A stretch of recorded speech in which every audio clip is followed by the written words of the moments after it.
So people's recommended me a lot of Fat Electrician videos, but this one stood out to me like an awful lot because this video is about a man that was told to take his own flag down in his own country on his own property. Now, what the hell was that all about? And if you know anything about England at the minute, that's kind of a big deal. Without getting too much into detail, yeah. One thing I know is that Americans are the most patriotic people in the world, and if you tell them to take their flag down, they're not going to take that lightly. Fat Electrician hasn't actually got an advert in this video, so do me a favor, go and support him on his channel and everything. Use his codes, do whatever you got to do, because he's an absolute gentleman letting us react to his content. This is it. This is a trifecta, a video where I finally get to talk about the military while simultaneously bashing on Karens and HOAs all at the same time. Right, I'm sold. Military, Karens, Homeowners Association. It's like American suburban version of a boss fight. We don't have a Homeowners Association in England, but we do have neighbours that'll peek through the curtains as if they're part of MI5 and they're just waiting for you to do something remotely British. Ladies and gentlemen, the year is 2009. It's December, and it's been one of the craziest years in recent history. Barack Obama has just been inaugurated president. The record for the highest grossing movie of all time has just been shattered by Avatar. The #1 song of the year is the Black Eyed Peas' Boom Boom That Pow. doesn't feel that long Jackson, ago. The king of pop, has passed away, and Kanye West is now famous for interrupting Taylor Swift he saved during our the life. VMAs. And on top of all of that, it's been one of the worst economic years for America since the Great Depression, with unemployment peaking at 10% and the housing market down 30%. And despite all the craziness going on in the world, in Richmond, Virginia, a 90-year-old man still takes time out of his day to walk out of his house every morning and hoist the American flag on the 21-foot flagpole in his front yard. There's something very powerful about a 90-year-old man who still goes in his garden and raises the flag every morning. It's not just a decoration for his property or to make things look better. It's actually something that represents something to him. It's something that he is proud of. It's something that he has fought for. It's something that generations upon generations have sacrificed for. It is not just a representation of a country. It is a representation of a people. It's a beautiful thing, and he's still representing it. Much respect. Later that morning, he would walk right past that flagpole on his way to the mailbox to get the mail. And in the mail that day, he would receive a letter from a high-powered law firm informing him that he was hereby ordered to remove that flagpole and never fly the American flag in his front yard again, due to, and I quote, aesthetic reasons relating to curb appeal. Aesthetic reasons is such a cowardly phrase. It's the kind of thing people say when they don't actually want to tell you what they really mean. Like, he got it in a letter. If this was England, that'd be 2 police officers showing up at your door and a guy named Nigel with a clipboard ready to tell you that you've got no choice but take it down. And I know what you're thinking. How on earth can you order somebody in America to not fly the American flag in their own front yard? Well, unfortunately, this gentleman lived in an HOA, a homeowners association, which if you don't know is basically diet communism. It's where a bunch of people build some nice houses, then they get together and they're like, hey, we got all these nice houses. You know what we need? More government. We've got federal, state, county, municipal. It's not enough. We need even more rules. We should come together, designate a tribunal of elder Karens to make all the important decisions for us, you know, like whether or not I'm allowed to park my truck in front of my house overnight, what colored flowers I'm allowed to grow in my garden, and what color I'm allowed to paint my fucking house, you know, to protect our property value. But it is on this day that the tribunal of Karens in charge of the Sussex Square HOA in Richmond, Virginia are about to find out the hard way that they have picked a fight with the wrong guy. From what I can see, you didn't just pick a fight with the wrong guy, you picked a fight in the wrong country. You're talking about the most patriotic country in the world, a country whose one of their core values is based upon freedom of expression. Because this is not just any old man. This is retired Army Colonel Van T. Barfoot, a combat veteran with 35 years of service and the recipient of a Silver Star, a Bronze Star, 2 Army Air Medals, the Legion of Merit, 3 Purple Hearts, and the Congressional Medal of Honor. Okay, so what I'm picking up is this is not just any old man. This is someone who's given more for his country than most people could comprehend. Born in 1919, Van would grow up in Mississippi during the Great Depression as a one-quarter Choctaw Native American farm kid. Then, in 1940, at the age of 21, he would volunteer to join the U.S. Army. He would achieve the rank of sergeant by 1941, and then Pearl Harbor would happen. In 1940, the United States Army had 269,000 soldiers, and by the end of 1941, it had 1.4 million. And with now Sergeant Barfoot being a non-commissioned officer in a leadership role, he is one of the few people that America and the world would turn to train and lead all these new recruits into the largest war the world has ever seen. This is something that people tend to forget about World War II. Armies didn't just appear out of nowhere. You needed people with experience to help train, lead, and organize, to help turn civilians into actual soldiers. People like this guy weren't just fighting, they were creating the next generation to keep their country safe. And that is exactly what Sergeant Barfoot did, leading his men through 3 amphibious landings at Sicily, Salerno, and Anzio before his entire unit would begin fighting their way inland through Italy. Then at the small town of Carano, Italy, Barfoot and his entire company would be stopped in their tracks. In order to advance further inland, they were going to have to go through the mountains. But in those mountains, the Germans had established fortified fighting positions, and there was seemingly no way through. Over the course of the next several weeks, Barfoot would lead his squad through scouting missions, trying to find any possible way through the German defenses, but there were none. Every single possible pass through the mountains, Germans had laid down a minefield, covered that minefield with fortified machine gun positions, and on top of that, they obviously had the high ground. After being halted for over a month, the order would finally come down that Barfoot's company is to just attack, run face first into the German defenses, and try to fight their way through it. Now, if you watched last week's video, you know that trying to fight fortified machine gun positions with the high ground is an absolutely terrible idea. If you didn't, there's this guy, Jake McNasty McNeese. Him and 34 men successfully beat 700 Germans in a firefight because they had fortified machine gun nests and the high ground. And this time around, the Germans have that plus a minefield. This is borderline a death sentence for Van's entire company, and everybody knows it. Now, Sergeant Barfoot believed that leaders should lead from the front and be willing to die for their men if necessary, which is the politically correct way of me telling you that Barfoot's about to do some gangster shit. That line actually matters more than you think. Leaders should lead from the front. It's like saying, I'll be the first one on the battlefield and I'll be the last one off.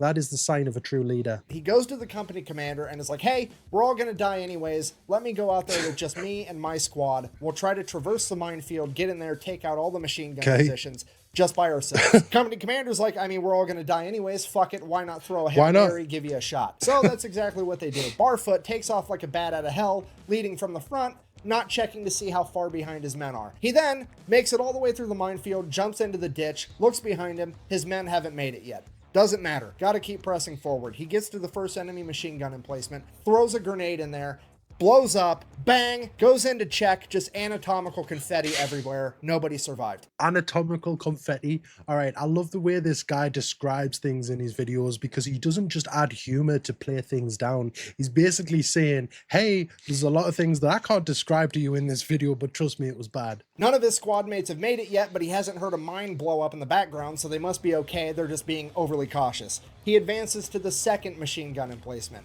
rushes in, kills 2 Germans, the other ones surrender. At this point, Barfoot's squad catches up with them. Apparently 2 of them have gotten hurt while traversing that minefield. His squad catches up with him and there was 2 people injured. That detail's kind of important because while the story is being told in an action movie kind of style, it shows that there was a very real situation and there was a lot of pressure, and this guy, Barfoot, is still making crucial decisions under extreme pressure. At which point Barfoot's kind of just like, fine, whatever, just stay with the prisoners, I'll take care of it. Just complete dad energy of like, hold the flashlight and stay out of the way, I'm fucking working. He advances to the third enemy machine gun position completely by himself. Bear in mind, these Germans heard a grenade, a bunch of submachine gun fire, Germans screaming, and now there's just boss music playing, and it's getting louder as Van gets closer and closer. Van turns the corner, the Germans are like, fuck this, I quit, I surrender.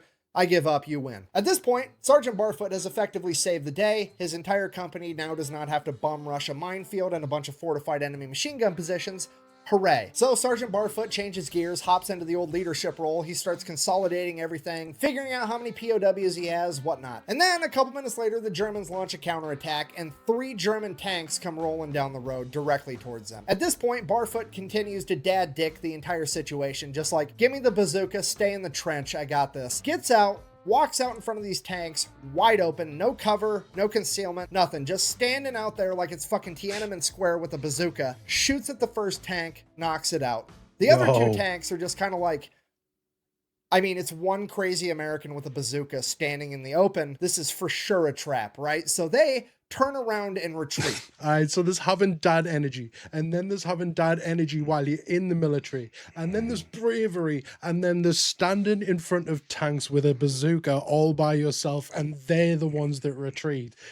This guy is gangster. Now, just so we're all on the same page, this man has sprinted through a minefield, cleared 3 German machine gun nests, killed 8 Germans, captured 17 more, and knocked out a tank in the span of like 45 minutes. And he's like, I can do more. This guy achieved all of that in a shorter time than it takes the average family to decide what they're going to put on Netflix.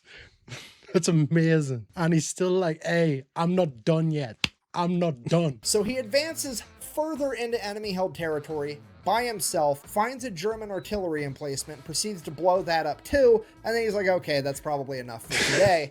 And he goes back to his men. He then proceeds to get his men and all of the POWs back to the company, and he himself personally carries his 2 wounded men back 1,700 yards. And that's it. That's the end of the story. That was like Tuesday to this guy, and he just goes on fighting through the rest of World War II like it was nothing. A couple months down the road, his entire unit's in France. The commander walks up to him and is like, congratulations, you're receiving the Medal of Honor. At which point, Barfoot requests that he receives it in the field in front of his men. He didn't want to wait till they got home and had a ceremony. He didn't want it in front of friends or family or Congress people.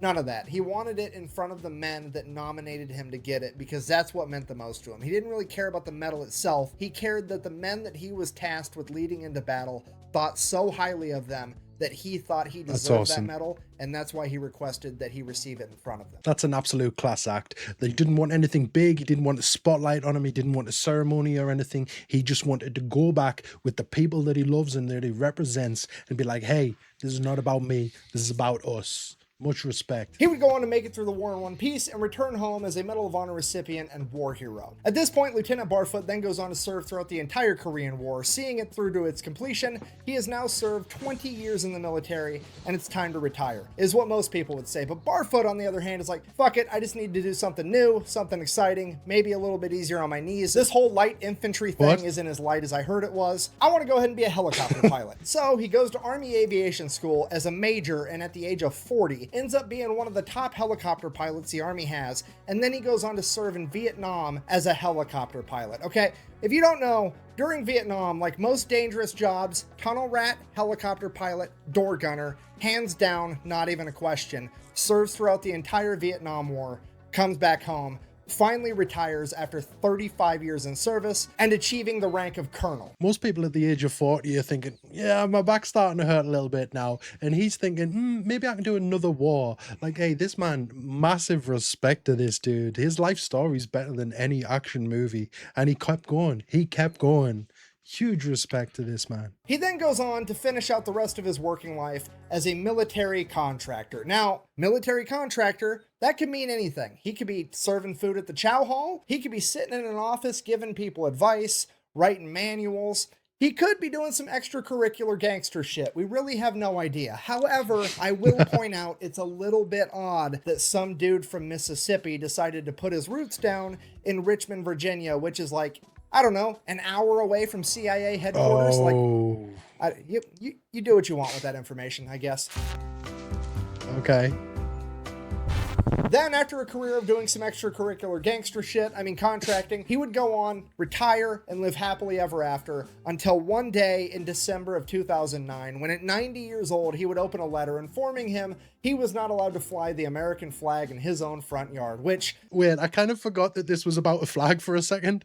After all of that, that guy's had an incredible journey, incredible bravery, and now you're going to send him a letter about taking his flag down? I don't think so. Bear in mind, literal Nazis with machine guns couldn't stop him from flying the American that sounds flag so in cool. Germany in the 1940s. And now you're going to try to tell him he can't do it in fucking Virginia in his own front yard.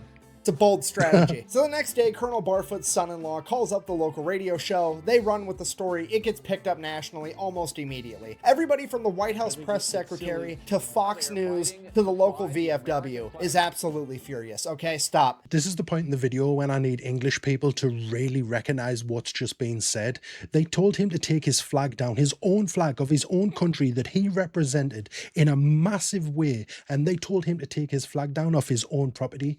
In England, that's an everyday occurrence. And yet here, it goes in national news. People are talking about it. Both sides are agreeing and everyone's saying like that shouldn't be happening.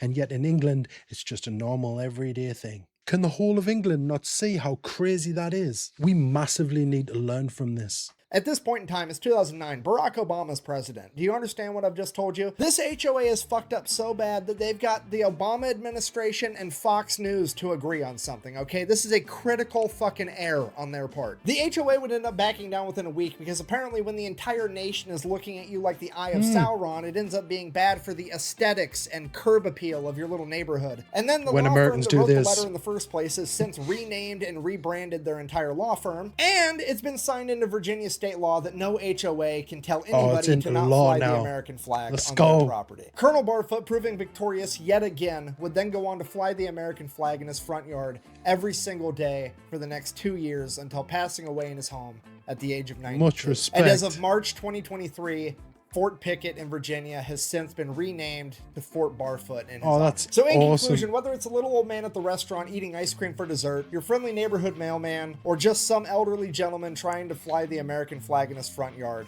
try to be nice to everybody because you really might not know who you're fucking with. Thanks for watching. Best way to support the video is go buy some merch. The Fat Electrician. Hey, go support this man, please do.